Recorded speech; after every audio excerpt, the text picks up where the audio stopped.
well. I've been up for a few hours. I've had like 4 coffees. I'm buzzing, ready to go. What's up with you guys? What are you guys doing? Interviews. Hell yeah. Nice. Yeah. What else are you doing? Oh, Jonah's got a cat. Lovely. Decided to join me. Yeah, what's the cat's name? This is Charlie. Charlie. Hello, Charlie. Friend of the show. Boys, thank you so much for joining me. This is going to be a cool chat. I wanted to start off before talking about the new record. I have another beat that I want to hit at the top of the show here, which is talking about the song that you did for Kyle Fletcher, Prototheme. I was listening to the last record, Why Would I Watch, earlier this morning, and I noticed that the final song is called John the Rock Cena, Can You Smell What the Undertaker? And I just thought, what a nice full circle moment that you guys would have a song like that and then do a song for Kyle Fletcher and AEW. So I guess can one of you kind of start us off and talk about how that came about and what kind of opportunity that was for you guys? All right.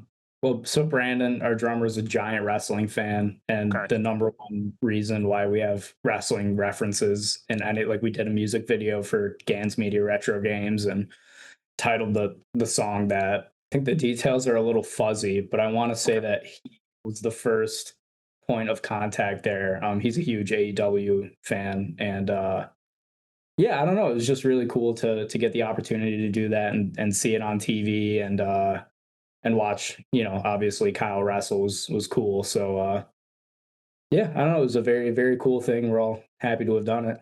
Jonah, do you have anything to add? I mean, that's pretty much it.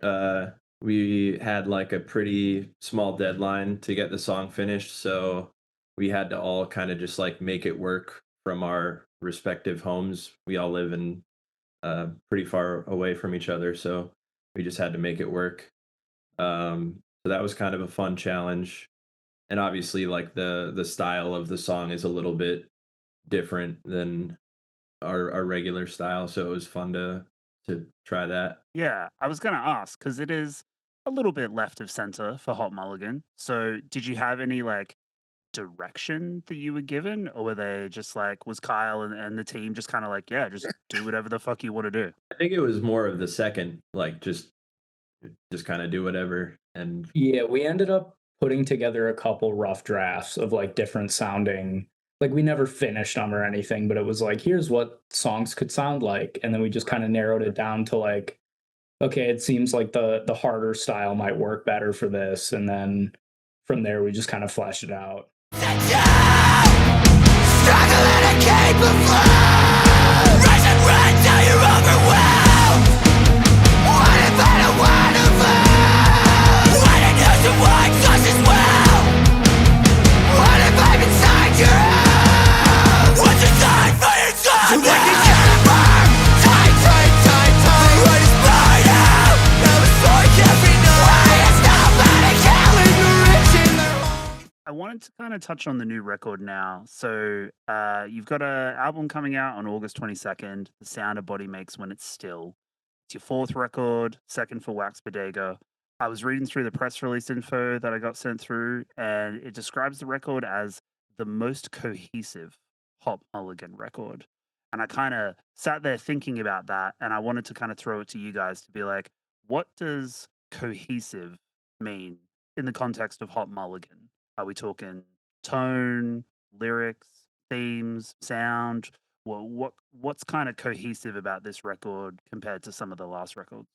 I feel like Tades can speak on the thematic coherence, but I think it also helps that this is our first record that has very intentional. God, what's the word? Songs that aren't really songs. okay, Jonah Tate's help me out here. interlude. Interludes, yeah. We have Right. very Okay. intentional interludes, which is pretty. It lends itself to cohesion, I think. But Tades, if you want to talk about the themes. Uh, yeah, it's not a concept album because I'm not extremely talented, but uh, yeah, lyrically everything falls in theme with each other as like different aspects of the same issue. It's no story, but it's every angle of the same item, you know? Yeah, to kind of jump off that point, Ted, I was reading a quote from you. You were talking about the title of the record is a direct like lyrical reference, and that lyrical reference is about like paranoia and fear and just the general horror of existing. You know, in your own body, in time, in whatever the fuck year this is. So I guess like, what does it mean to you to exist, and like what's the most terrifying aspect about being a human in 2025? Others. How uh is other people, my friend? yeah, but it's like how is such a broad way to describe it. It's just like steadily being disappointed with the low expectations you have. Like uh eventually, I feel like not everyone comes to the same conclusion, but most often your kindness is not reciprocated, and that's just kind of a universal thing, is that humans are much better at hate, and they're more prone to and apt to it. So being alive for me is being steadily disappointed in fellow man and wanting nothing to do with them. I resonate with that. I fuck with that sentiment pretty hard. Ryan, do you got... Misanthropy.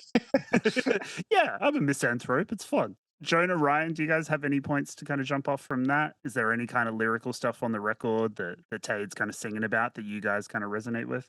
No, I mean obviously like Tade's lyrics are very ultra personal, but I can sympathize or empathize. I don't know which one is the correct verbiage there, but a Both. lot We'll with do both. It's fine. everything. I feel like a lot of people will be able to relate to as well. I mean, kind of more of the same. Like they are ultra personal lyrics, and whether or not like anyone else can directly relate in a way that's like tangible, like if it's not exactly, if the song is about loss or sobriety or something, and someone isn't experiencing that exact same thing, it's like I feel like the writing is still universal enough to kind of attach your own sentiments to. Yeah, and I think that's a good thing, while also keeping it like close to the heart and genuine, which I think Tates does a great job of doing. So Choking on apologies, I can't get out a word, I'm useless. Nothing good can come of me, I'm sick of this, enough and bleeding. Take another minute, let me take my life. Nothing good can come of me until I'm gone, I'm just a burden. Still a part of me wants to get better, I know this. One of the aspects of the band that I love is the kind of like needlessly wordy and verbose song titles, which I know you guys have talked about in previous interviews. And I love that you keep that kind of emo tradition alive of just having like all of the in jokes and funny sort of shit in the song titles. So, you know, understanding that not all of them are going to be that deep and some of them are just going to be kind of like silly or placeholder type stuff. I wanted to chat about some from the new record that kind of jumped out at me. So one of them is "It Smells Like Fudge Axe" in here. Is there like a story behind that one or something kind of funny about that? Yeah, we were just staying at this pretty uh mediocre hotel while we were recording the album. I think it was the second session, and just every time they would clean the rooms, we were there for like 3 weeks. They would clean the rooms every few days, and whenever we would get back, it smelled like they had just sprayed the chocolate axe in there, Oh, yeah. Okay. which Chris referred to as the fudge axe. that was a real sentence that was said many times. Yeah. Yeah, it was kind of nauseating. It was I'd say gross, man. upwards of 150 times. It smelled like fudge axe in there, to be fair. I mean, I was it ever called fudge axe? I don't know, but it smelled like it, and it sucked. It's very evocative. Like you kind of read it and you're like, oh yeah, I get what that would be like, and I'm sure it was pretty fucking gross. Yeah, it really paints a picture. It does. It does. The next one I've got is Bon Jonah, and I feel like Jonah, this is probably for you to take. Well, I didn't suggest that one myself. I think Tades came up, but yeah, that's one that was just the working title that survived throughout Okay. the second draft of when we were choosing which names were so bad that they had to be replaced. That was one of the that stayed. Tades, I do don't you have remember any? if I came up with that one. I Okay. don't know if I. It's a blurry line because half the titles that become song titles are things said once and then you chuckle and then we name the file that and then we move on. So it could have been anyone. I don't want to take the credit for that. I have no idea if I came up with it. Ryan, can you be the voice of truth here? Do you remember where this came from? Dude, I'll be so real. I have no idea. I have just no idea at all. Cool. That feels pretty on brand for Hot Mulligan, so that's good. Yeah. I'm so sorry. She said the only way I learn to cope with mistakes, drinking more breweries do what I mean. The bottle goes empty again if I stop. I'll remember this song. Eight circles didn't hear a word you said. I'll find my jacket one more shot. Straight to the head. I feel disgusted. Something. Yeah. Another one that stuck out to me, and this might be linked to the first one or the Fudge-Axe one, is a Carbon Monoxide Hotel. Are we talking about the same establishment here? Oh yeah.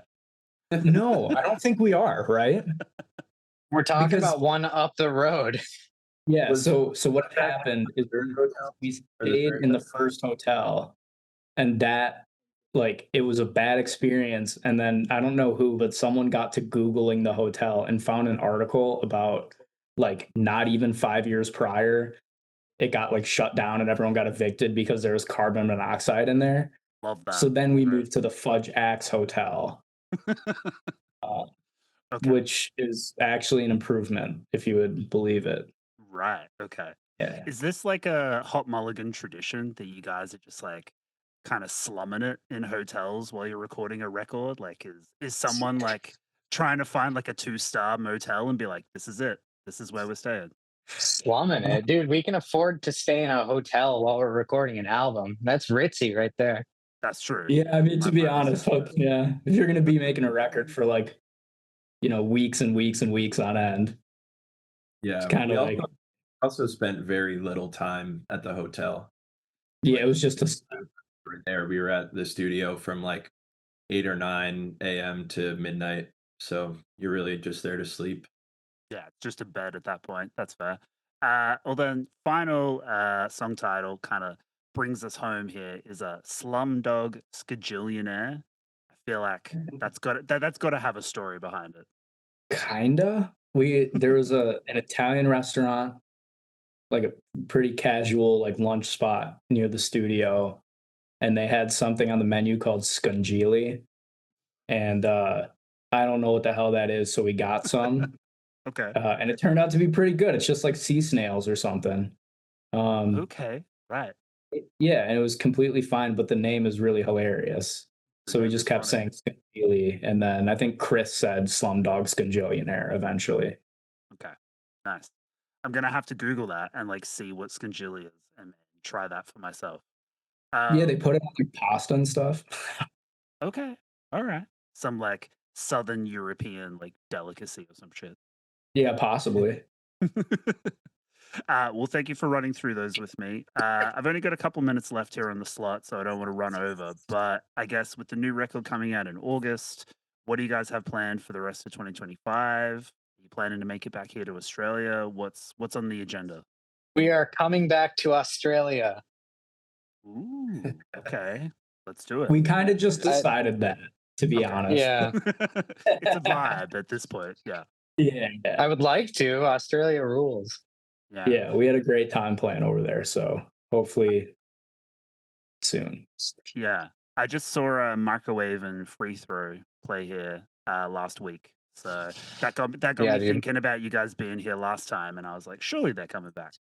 Fucking, Surely they beat us to the punch. That's a goated ass tour too. It's Yeah. that's a good package. All right, boys. Well, look, thank you very much for taking time with me and coming on the show. New record rocks. I'll have links in the description for people to check it out. But yeah, thanks for chatting. Thanks for Yeah, having man. us. Thanks for Awesome. Thank you. Hello, Owen popping in to say, please sign up for the TPD Patreon. This is what helps us keep the lights on and keep the show going. The link is at the bottom of your screen right now, patreon.com/tpdpod. All of our patrons get exclusive access to Side B of our roundup episodes, so you get a few extra tracks, as well as our feature album discussion and the full show experience. Our patrons also get exclusive access to behind the scenes, off the cuff chit chat from all of our guest episodes. But the patrons are the ones who make all of this happen.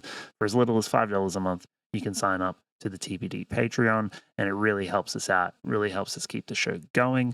So shout out to all of our patrons, shout out to our executive producer patrons. You're the real ones. And yeah, thank you so much for watching the show.